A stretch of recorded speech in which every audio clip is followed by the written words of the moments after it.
Tarkir holds a very special place in my heart. The first time I ever went to a pre-release event for Magic was for Khans of Tarkir. I remember it like it was yesterday. They separated us all into 5 different groups, and they gave us packs based on the clan we chose. I chose Jeskai and proceeded to get my ass kicked, mostly because I didn't know anything about the different mechanics that were introduced in this set.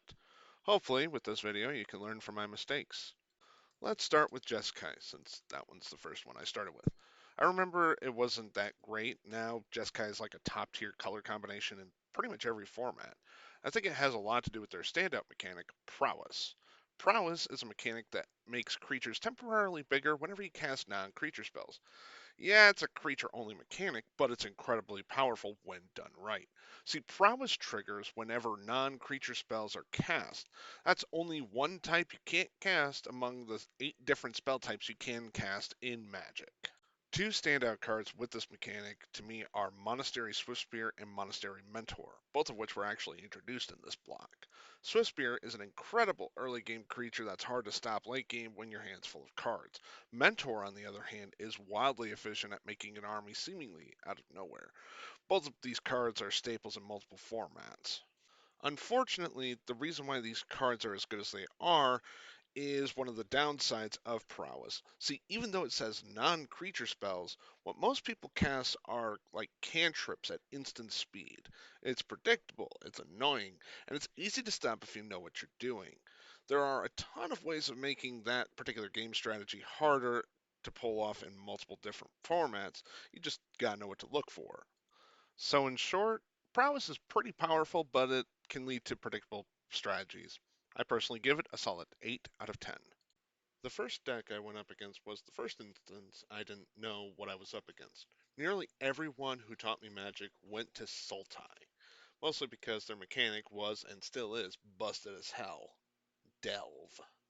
Spells with Delve often have very high mana values, but you don't have to worry too much about that. You just have to exile cards from your graveyard, and it makes that colorless value so much more manageable, reducing its cost by 1 for each card you exile. You weren't using those anyway, right? Like, wouldn't you want to play like an Ancestral Recall?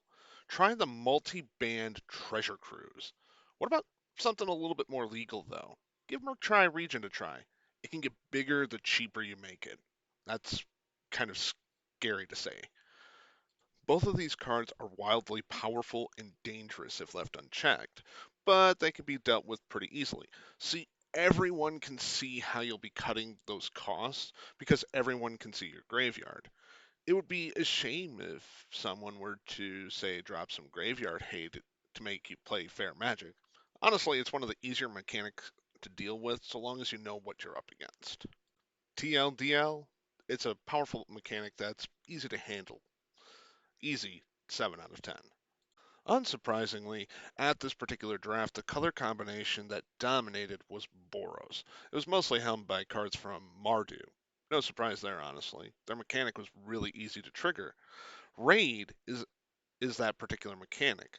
It's kind of like a bonus if you attacked with a creature before casting the spell. What sort of bonuses do you get? Sometimes you get like a goblin, like from Sear Slicer Goblin. Other times you get something even better, like something from your graveyard, mostly gotten by Alesha, who laughs at fate.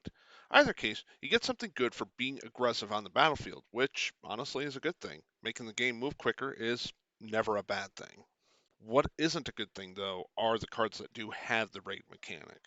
Honestly, they could have better benefits for being so aggressive. Like, thankfully, like most of the mechanics, they were reused for the first run of Ixalan for the pirates.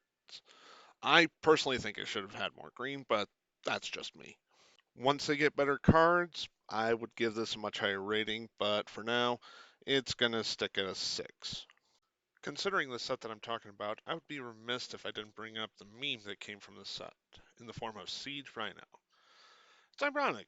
Siege Rhino is Abzan colored, and is easily one of the funniest cards to ever come out, yet it has absolutely nothing to do with the mechanic from the Abzan, which is Outlast. Outlast is an activated ability that requires mana and tapping a creature in order to activate it. But what do you get for that? A 1/1 counter. It's a little weird that most of the good cards that have Outlast benefit all cards you control with 1/1 counters on them, not just the ones that have Outlast. Envoy of the Ancestors, Abzan Falconer, Einok Bondkin, I think that's how it's pronounced. All of them grant keyword abilities for creatures you control with those counters on them. If only Outlast was actually good. Yeah, you get a counter, but you can only activate the ability at sorcery speed. And on top of that, you have to tap that creature in order to activate Outlast. So you lose a blocker. It's too slow, even in slower formats like Commander. Honestly, if it was a little bit faster, I would give it a higher score, but right now I have to give it a 3 out of 10, and that's being generous. I feel like I started strong and I'm going downhill with all these mechanics. It Thankfully this last one though is a lot better than the last one. In fact, I'd have to say it's ferocious. I'm sorry. Ferocious, kind of like Raid, is like a bonus effect if you fulfill a certain condition. In this case, you just have to have a creature with power 4 or higher. Super simple, right? In Temur, this is a really easy requirement. There are a ton of good spells with the Ferocious mechanic. Stubborn Denial can easily be a one-drop counterspell to protect that big creature of yours. Plus, you're running green, so why not include some life gain with your card draw by casting Shamanic Revelation? I suppose the only real big drawback to the mechanic is that it can be disrupted. If you can find a way to reduce its power or get rid of it entirely, they don't get the bonus from Ferocious. Honestly, that's the only real drawback to the mechanic, because a lot of the spells are actually really powerful.